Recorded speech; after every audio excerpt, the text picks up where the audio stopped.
Hello and welcome to the Startline podcast with me, Beth Espy. This is where I talk to road racers about what it really takes to make it to the start line, from hitting enter on the entry form, preparing the bikes, finding the funding and making the dream happen. We're going to follow the journeys of riders, each with their sights set on MGP 2026. Well, thank you so much for downloading this episode of Startline. A little bit later, we're going to be hearing from Lee Stanaway. He was a Manx Grand Prix newcomer back in 2025, which already seems like quite a long time ago. He's got some advice for people taking on the mountain course for the first time. And actually, our main guest was also a newcomer at MGP 2025. So today, we're going to meet David McArthur, and he talks us through the path that he followed from trials riding to enduro. And eventually that pull of road racing was too strong. And as I say, he was here on the Isle of Man for the first time racing last year. Let's hear a little bit more about him. I live just outside of Inverness in the Highlands of Scotland, currently work in an engineering company, and recently been to the Manx and Scarborough and really kind of taken up the road. I love it, Dave. You say that you got your first bike before you were 3. Do you actually remember any of that? No, I don't actually. Yeah, I don't suppose I can ever remind not being able to ride a motorbike. Yeah, it was just before my 3rd birthday, I think. I was let loose in the local football pitch in a wee Italjet 50. So, it was a couple of years ago now. Tell us about your family life then growing up. So was there anybody else in the family who was into bikes? Yeah. My father was always into motorbikes. He was from a young age. I was kind of next in line. As I say, I got my bike when I was 3 and carried on from then. I was very fortunate to kind of always have a bike when I was growing up. With a wee garden with field out the back that I used to just go out, put my helmet on and just ride round until pretty much the bike ran out of petrol. You know, that must be amazing, having that space when it's something that you're into and being able to sort of be let loose almost. Yeah. I suppose when you're that age, you don't realise how lucky you are, but fortunate enough that the farmer next door was very understanding and just let me ride around constantly, whatever the weather was. I think I was out there just constantly playing on my bike. I'm always fascinated by what school was like for you then, because if you're the sort of person who likes to be out there sort of being a little bit more physical, how did you find it being tied to a desk most of the day? Yeah, it wasn't the most fun. Yeah, I think I was probably the kid that was looking to just get out of school, get home, dump the school bag, put my helmet on and be straight out on my bike. And did you have an idea at school of what you wanted to do, sort of like work-wise, career-wise, when you got older? Not really. Probably ambitions of riding a motorcycle for a living, but didn't really aspire to being a paid job, but still seem to be doing it. So what is the day job? Yeah, I work for an engineering company, so I'm supervisor for them day to day, looking after boys at work. And then when you were still at school, you started doing trials. I think you said you were around sort of like 10 or so when you started doing that. What do you remember about that? Yeah, I think it was pretty much when I first started probably competing on motorcycles. I was about 10 years old. I started then and kind of moved on. I think I was Scottish schoolboy champion twice when I was 15 and 16. All my youth was kind of focused on riding trials bikes every weekend. I was very fortunate that my father would take me up and down the country on a Sunday morning to a trial. A long drive for us all the time, because originally I'm from actually probably an hour north of Inverness. So anywhere was a big trip. And I guess you don't necessarily really appreciate at that age just what sacrifices I guess your dad made to make sure that you could get out and about and do what you love doing. No, definitely not. You look back now, getting into the van at 5 a.m, I was quite happy I could put the heaters on and go to sleep, but he would certainly drive me up and down the country. So it was a big commitment, a lot of time travelling. So that started at the age of sort of 10. Did that go through your teenage years? Yeah, I carried on after doing the schoolboy championship. I kind of moved into adult trials, did that in the kind of adult championship. And I was about 23, did a lot of good trials, did the Scottish 6-day trials a couple of times, the Lakes 2-day, Loch Lomond. Trials really was my thing. I think it was every other weekend you would be on the road going somewhere to compete in the trials bike. And did you have many friends around your sort of age who lived near you that were in the same sort of thing? No, actually I didn't. It definitely wasn't up in this area. It was very much myself. So any kind of practicing I did, especially once I got older, was either on my own or with my father. It was quite a niche sport up with us. There was the Inverness club that had a quite strong amount of members, but as I say, we were an hour away from that driving, so there wasn't too many people to go out practicing with. I often think, actually, if you're a parent of a teenager who's into bike racing, you probably don't have to worry about them so much going out drinking. Yeah, definitely. I thought it was definitely kept me away from that. It was many a party I'd definitely forgo. Quite happy just so I could go out and ride my trials bike at the weekend. And do you ever look back, Dave, and think maybe you did miss out on anything because of this? No, absolutely not. Still got lifelong friends that I rode in the schoolboy trials with. So you might not have been having friends out partying, but you were certainly making friends all over the country, which, as I say, have become lifelong friends. And then you moved into doing Enduro, I think. How did that come about? Yeah, I think I'd probably kind of done my time at the trials. I was kind of looking for a new challenge. I'd spent a lot of time on a trials bike, but also always had a bit of a love for speed. So I didn't have the money to really kind of go road racing then. So I kind of thought, well, if we go Enduros, at least we can be off-road, but we can be going fast. So yeah, we kind of started that and a wee bit in 2008, back end of 2008, and 2010 kind of went straight into the Scottish Championship. So I was lucky enough in my first year to become the clubman champion. Wow, that must be amazing when you think actually, everything that goes into it and having that level of success then. I guess it's getting something back for all that effort. Yeah, I suppose so. One of these characters, when you go and do something, you kind of want to do it right. You kind of put all your effort into it and try as hard as you can.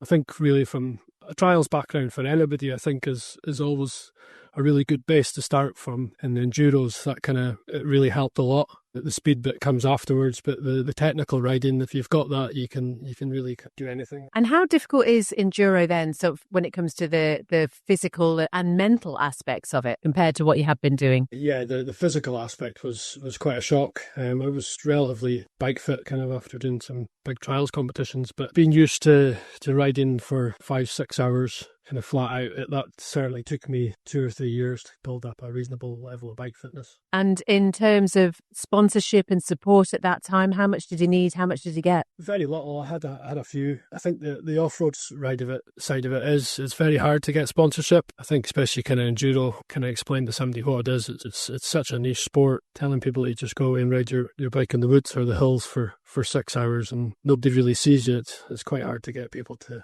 jump on board with that. Yeah, I suppose people might wonder what you get out of it. I mean, I guess that there's the physical challenge aspect, but if you're not doing it to almost, I don't mean put on a show in that sort of way, but almost, for people to see you, yeah, I guess some people might question what the point of it is. Yes, I suppose they probably would. I think it's definitely for the enjoyment of the person who's doing it. All the years in judo I did, I absolutely loved it. It's a really good sport and it's rewarding when it goes well. But I guess, yeah, that side of it is always there, isn't it? When it doesn't go so well and dealing with that frustration sometimes. What sort of person are you when it comes to actually reflecting on when things don't go quite to plan? Probably not the most happiest of persons at the time, but I like to think I'll maybe go away and reflect on it and dissect it a bit, figure out what went wrong, why it went wrong, and rectify it for the next time. So how long did you do Enduro for then? I think it was just about 6 years in total. Once I won the Clubman Championship, you automatically got put up into the experts. So that was a bit of a shock to the system. 1 year at Enduro, landing in the expert class. I think one of my first Clubman races I did, there was an expert past me. I think my eyes just about popped out of my head at the speed they were going at. I was like, is that even possible? Yeah, a couple of years later, I was kind of worked my way up to that. It's like everything, it's just time and practice. If somebody else can do it, there's no reason why you can't. And how were you fitting that in alongside, as I always sort of say to everyone, normal life in terms of working and actually having a little bit of a social life, hopefully, as well? I don't think there was much of a social life, to be honest. It was pretty intensive. You're on the road most weekends. I would do Scottish Enduro, Scottish Highlands. I think in one season, I think I did something like 22 races alone. So it's a lot of weekends on the road. I was fortunate enough that the person I worked for at the time, I was very understanding. Most Enduros run over a Saturday and Sunday, so I would head off straight after work on a Friday afternoon, race the weekends, and then kind of drive home through the Sunday night, a couple of hours sleep and straight back to work. So I always made sure I was at my work. Can I ask about your sleeping pattern? Do you think you slept enough? Do you sleep enough now? I definitely sleep enough, but with us being, as I say, so far in the north of Scotland, there's got to be a give somewhere. So if I was racing in Scotland, or even if I went down to do certain races in Wales, you would just come home and put your head in the pillow, and when the alarm went off, you just had the gap. And if that was 2 hours sleep, then that's what it was. Did you ever think about moving maybe to be a bit closer to some of the places you were racing? Yeah, I have done actually a few times, yeah. Myself and my wife actually considered it at one point, moving kind of further down south. But where we live at, right beside Loch Ness, is such a beautiful part of the world that I definitely couldn't leave it. Do you believe in the Loch Ness Monster? Oh yes, definitely. It's definitely in there. You mentioned your wife there. Is she a bike person as well, or was that just something maybe since she met you? Definitely wasn't before me. My wife is actually a horse person, so she has got her own hobby. She understands with that. I think the sacrifices that you need to make at weekends, times in workshop, and everything that goes on in the background. Since we've been together for 16 years now, she's definitely come round to it, and pretty much went to every enduro race with me, and I think she's pretty much been to every road race I've done. Well, let's just get on to the road racing then, because this was a decision you made during COVID. Obviously, there wasn't a great deal going on. I don't know what it was like for you in your neck of the woods, really. But how did that decision come about? At what point did you think that was what you wanted to do? Yeah, it kind of came about in COVID. I'd come off the back of a broken collarbone in enduro and try to get back fit after lockdown. In lockdown, I'd been listening to another podcast, Chasing the Racing. I was avidly listening to that, and what they were doing, it really kind of lit a fire in me that it was something I always kind of wanted to do. And I was like, well, if I don't do it now, I'm never going to do it. So, we came out the back of lockdown, sold an enduro bike, kind of went away and found myself a Yamaha R6, and just signed myself up at Knockhill. What's it like when you have to sell something like the enduro bike, which has obviously been such a big part of your life? It must feel, I don't know, maybe not emotional, but there must be a little bit of a pull there. Yeah, there definitely was. I loved my enduros, and I did okay at it, and it was quite hard to walk away from something that you were doing okay at and you enjoyed so much. But at the same breath, I knew if I didn't do it then, I wasn't getting any younger. I was like, I need to go and give this a try. I've been a massive, massive fan of road racing in particular since I was very young, and I didn't initially set out to do road racing. I was just going to stay at short circuits, but that snowballed pretty quickly. And so you had your first one, did you say Knockhill? What do you remember about that first time out? Yeah, I think my first race was actually very similar, like I said, to my enduro. I think enduro race I went out and I was on the circuit. I thought I was doing all right, and I think one of the front runners passed me, just about left me standing, and I was like, okay, that's kind of what we're meant to be doing, but I didn't really know how I was going to get there, but it gave me a fair shock. And then you went on to Scarborough. What was that process like in terms of getting everything together that you needed? Did you get more sponsors on board for that? Yes. We'd gathered a few sponsors. I'd done a couple of full seasons in the Scottish Championship, and then there was a gentleman that used to come up to East Fortune, the late David Studs. Was talking about Scarborough, and he was quite involved in it and was keen to get us down. We went down, we just went down for the first Spring Cup in 24. I'd watched it on the telly. The telly is everything, same with the Manx Isle of Man. It flattens it out. It doesn't look maybe as quite as daunting on the telly as when you get there. I remember getting into the paddock and kind of seen the first part of it. I was like, oh, this is a bit different. I think maybe coming from the enduro side of it, the trees and the bushes and everything around me, the speed didn't really bother me that much. I was quite happy with that. I wasn't bothered about the jumps. It was more excitement, to be honest. It's a bit surreal. And then you mentioned that you were obviously sort of been a big fan of road racing. Had you been over to the Isle of Man to watch any of it before? Yes, I think 2012 would have been my first trip over to the TT as a fan. Sal and my father went over. First ever time, I think it was Quarry Bends. He took me to, used to kind of sit on the outside of Quarry Bends, and I sat there and I heard the first bike coming, and I thought, oh, it's not that far away, and I could still hear it coming, and it kept on going for forever. And then this bike passed me. I think I just fell over backwards. I was like, is this even possible? Years of watching the telly, it just doesn't do justice till you're sitting in the hedges. And if you could go back to that Dave of 2012, sitting there at Quarry Bends, did he have any inkling that one day he might be racing that course? No, absolutely not. I never ever thought that it would be remotely possible to be on the circuit myself. It's been very surreal this last year. 10 years I went to the Isle of Man watching as a fan. Never ever thought it would be possible. So last year, sitting in the start line for the Max was definitely a pinch me moment. And at what point did it become possible then? At what point did you make that decision that you were even going to put your entry in? I'd thought about it back in 23. I kind of thought I might go, and my wife fell pregnant. So knowing how much effort goes in even just to the prep of it, I kind of thought, if we're going to have a young child, sleepless nights, I'm just not going to be able to put the time and effort into it I need. So I decided to wait another year, and I thought also going and doing some roads down in Scarborough, I'll just get a bit of an eye on for it rather than just putting an entry straight in. I'm a good friend with Johnny Stewart, so he's helped me out a lot. I watched Johnny go and do his newcomers here, and that definitely, I was like, yeah, I definitely need to go and be doing some of this. That must be really helpful, actually. And we have spoken to, obviously, Johnny recently on the podcast as well. And he talked about watching Graham McAleese and sort of getting the sense of what goes into getting there, and the mechanics of it actually is quite useful before you're there yourself. Yeah, without a doubt. Yeah, I laughed when Johnny was talking about pestering G-Mark. I think I did the exact same with Johnny every other night on the phone. He was unbelievable in help that he gave me. Advice for the bikes, advice for the circuit, and the run up to what you needed to do. It was definitely invaluable. We even did a couple of trips, obviously, for the newcomers weekends, and then I did a separate trip with Johnny. He took the whole weekend to talk me around the course, tell me everything he knew. I think that's what's so lovely about this world, isn't it? Because there's a genuine desire from other people who are road racers to see the newcomers do so well and do as well as they possibly can do. And it seems to be so giving in that way. Yeah, without a doubt. Been in a few paddocks, different things over the years. The road racing paddock, without a doubt, is the most friendly family paddock I've ever come across. Anybody and everybody will help you. They'll always give you advice and they'll always tell you the truth. Everybody wants you to do well and come home safe. And in terms of sponsorship then for the mounts, because as you say, that's a completely different beast in terms of what you need. Who did you have on board with you there? Yeah, I was very fortunate. A company, Fostech Engineering, that I now work for, they were a good sponsor. Jig Groundworks, boy James Gallop, has got a groundworks company. He was very kind. Bar Scotland, they came on board. There's a company, Earth Moving Extras, from in England, that deal in second-hand machinery. That Jack Swells, it's got a plant services company. Another lad, Jane McLennan, that's got a plant hire company up here.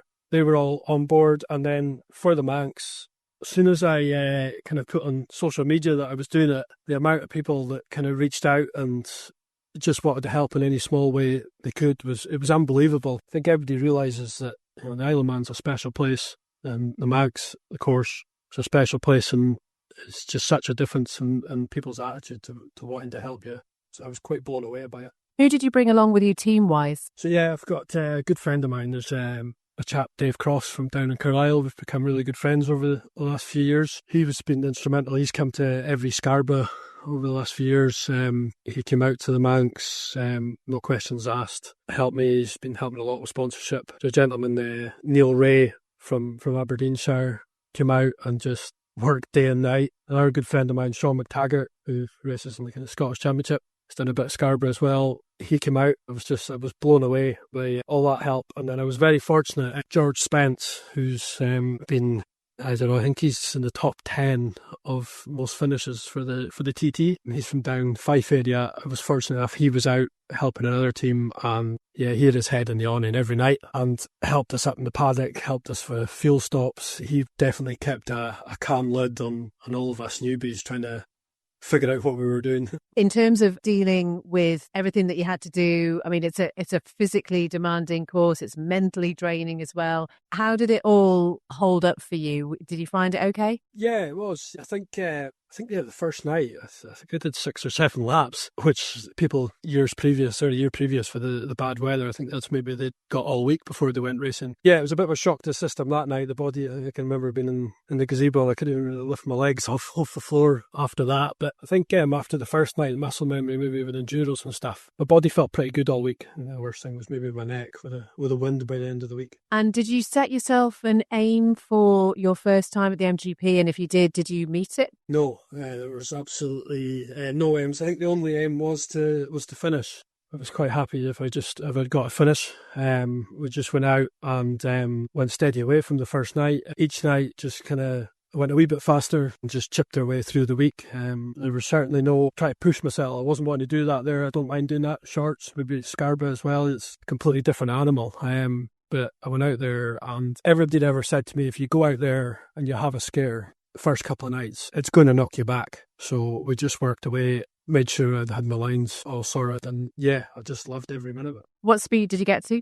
I think it was just shy of 114. Wow, that's amazing, really. So it's just, yeah, in terms of not having set yourself a particular goal, it must be quite good to look back and think, actually, that's what you managed to achieve in just your first time out. Yeah, yeah. There was definitely quite a lot left in it. I was definitely braking early in a lot of places and wasn't using all the roads. So hopefully for next year we can maybe just pick up from where we left off and just build on that. That would be a nice year to have. And does where you live sort of keep up to date? I don't know what the sort of the media situation is around there, or like a paper or anything. Have they been sort of watching what you're doing? No, not really. No, there's not too many ones that kind of take too much of an interest, I'm afraid, to that. So it's all my stuff's really kind of through social media, which I probably should be a wee bit better at. This is a constant conversation, and again, it's really difficult, isn't it, when you've got so many other things to do? You've got a young family, and you're trying to juggle everything. Aye, I definitely do a lot more of it. You see, everybody's putting reels up or posts up, and I kind of think to myself, I don't want to bombard people with stuff a bit, but I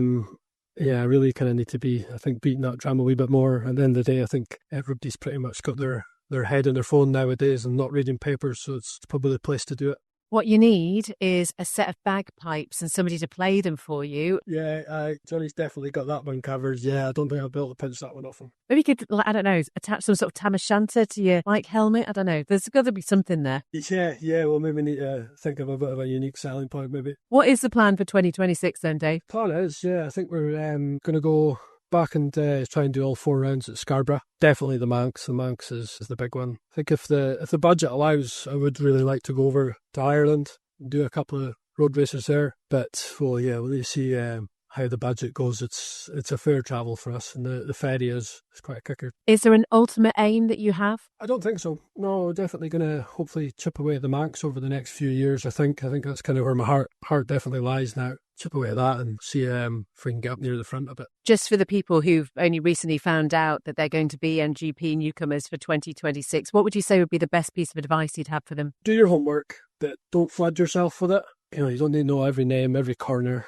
As long as you're comfortable and you know which way the road's going in front of you, and not just the corner that's right in front of you. If you can know 2 or 3 corners ahead, if you can know that, you've got a good chance of just keeping yourself out of trouble and not scaring yourself. I think I'd probably watched over 1,000 onboard laps before I went out, and then first lap you almost kind of forget all that and realise it's a different place. And what is going through your mind as you're going around the course? I mean, are you somebody who's taking it all in and almost having a dialogue in your head, or is it all just silent? What happens? I never really thought about that. Yeah, I think it is kind of silent. I'm always just picking my lines, knowing where I'm going, and probably reading out corners in front of me. A couple of corners before, almost kind of treated like rallying away, and where they use pace notes. It was like if I can be a couple of corners ahead and know where I was at, then I would just keep picking my lines, and that's what I really kind of concentrated on. How aware were you of people sitting in the hedges and everybody watching?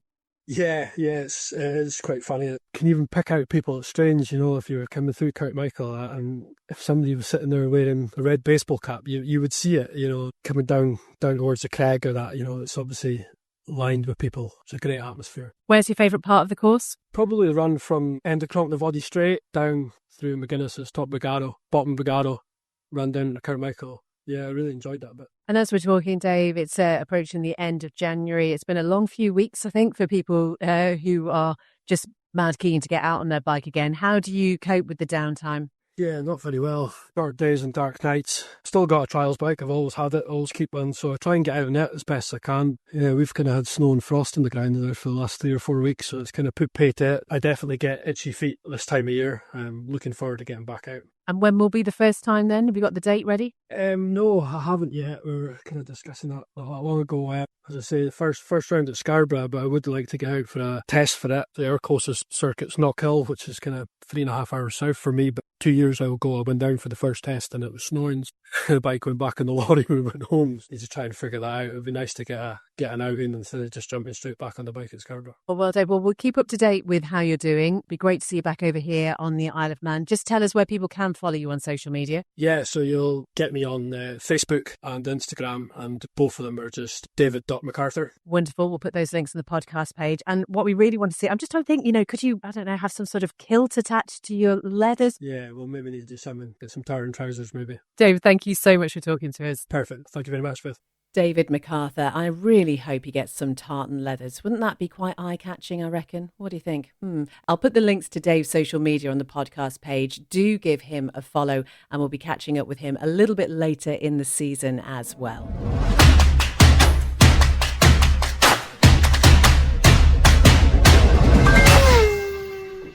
Hi Beth, it's Lee Stanaway. I've just sat in the car park, finished driving, listening to Roddy Taylor's podcast on the way into work and thoroughly enjoyed that. That bloke needs to write a book. You asked me, what is one thing that I wish I knew about the Manx Grand Prix or the TT course before I got there? And it's, what I'll say is how bumpy it is. Like, I've studied on the game and studied the onboards and driven laps round, but as a few people have said, you haven't got a clue until you've been and done it. Places like Churchtown, just after K-Tree, that right-hander there, that corner feels like it's trying to pull the bike out of your hands. The bars just going lock to lock. It's so bumpy, and it's just something else. The obvious places like Bray Hill, going into the big compression there, and the bottom of a Garrow. There's nothing else like it. That's one thing that I wish I knew and learned beforehand. The other place that caught me off was Black Dub. There's actually, if you take the road all the way to the left there on the white line, it feels like you've got about a 2-foot drop. The ups and downs, it's fine learning left and right, but the ups and downs and the nuances of the course are things that I wish I knew before, but unfortunately you can't learn it until you've been and done it. So that's my little bit for you. I hope you've all had a good winter, and see you all in August, hopefully. Lee Stanaway, who's very partial to a cup of tea, but it has to be made in the right way. I'll put Lee's social media links on the podcast page as well, so do give him a follow.